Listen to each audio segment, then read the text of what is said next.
And a top story this hour coming in from India, the Election Commission of the country has said that a voter turnout of 13.13% was recorded in the first 2 hours of voting in the first phase of Bihar Assembly Elections.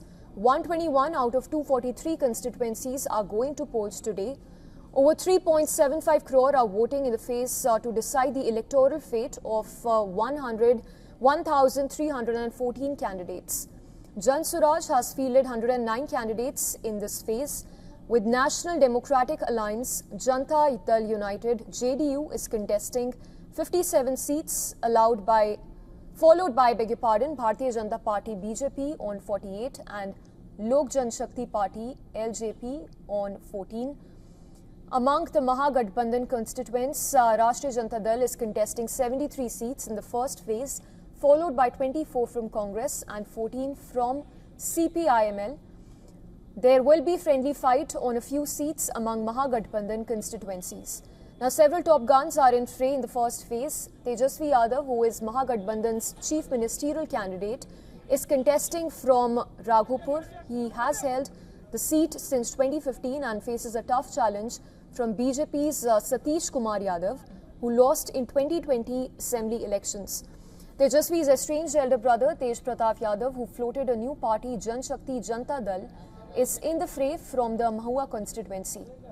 The Tarapur seat in Munger district is witnessing a contest between Deputy Chief Minister BJP's Samrat Chaudhary and RJD's Arun Kumar and Jan Suraj Santosh Kumar Singh.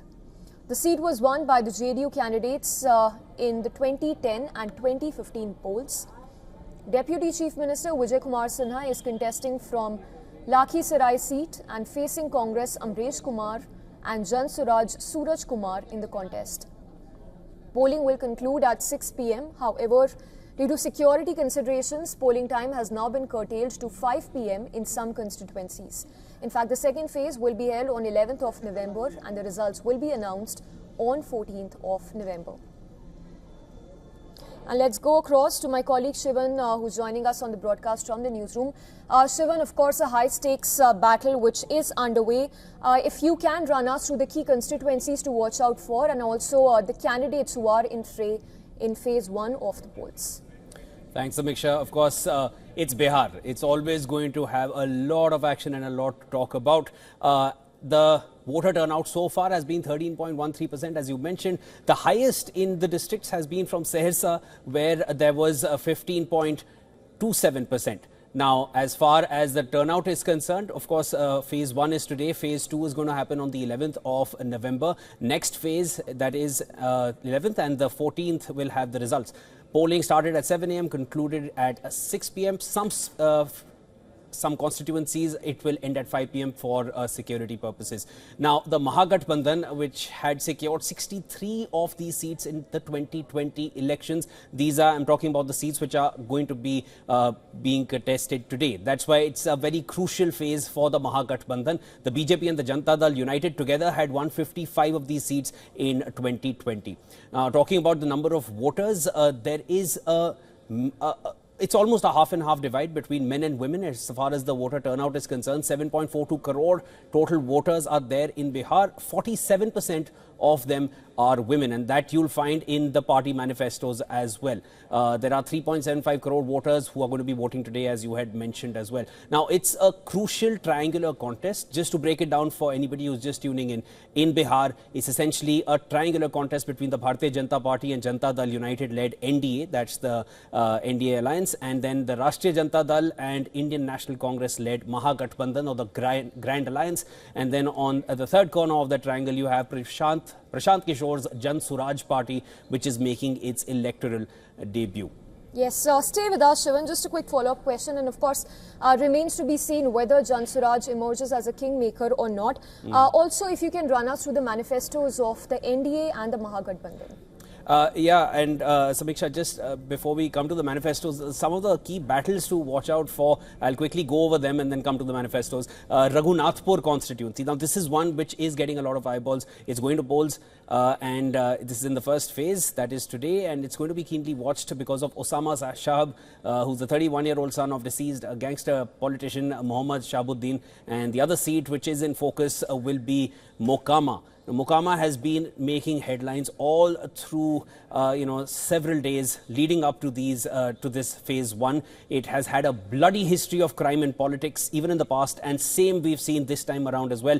JDU's Anant Singh is in jail. He's contesting from Mokama, and he's in jail as of now in connection with the killing of Dular Chand Yadav, Jan Suraj Party supporter, and this happened during the election campaign when he was killed. Now he is locked in a straight battle with RJD's Veena Devi. And coming to the manifestos now, jobs, and as far as out-migration is concerned, and as I mentioned, 47% voters are women. So a lot of what is mentioned in the manifestos is aimed towards these few headers, I would say. Let's start with what they're talking about or what they're promising to offer in terms of jobs. The Mahagathbandhan, the Grand Alliance, they're saying that they're giving a government order for 1 job per family within 20 days of government formation if they come to power.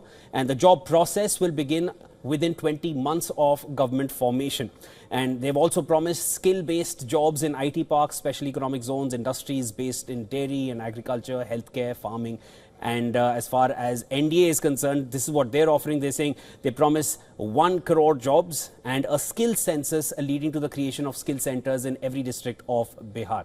Now, when it comes to women, as I mentioned, they form a crucial part of the voter turnout. The Mahagathbandhan has said in their manifesto that all self-help groups, that SHGs, these workers will be made government employees with a 30,000 rupees salary per month, plus loan waivers and monthly stipends of rupees 2,000 and a monthly stipend of rupees 2,500 to all women from December onwards.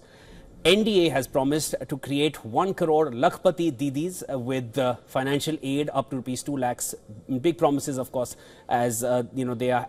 As is customary in manifestos, everything doesn't really translate to what eventually happens. That we'll find out once again. There are some big promises here as well in terms of infrastructure as well. The Mahagathbandhan has offered 5 expressways. NDA has said they'll make 7. They've also offered 10 domestic airports and 3 international airports in Bihar. So a lot has been promised, but essentially it all comes down to jobs and out-migration and who can tackle that best.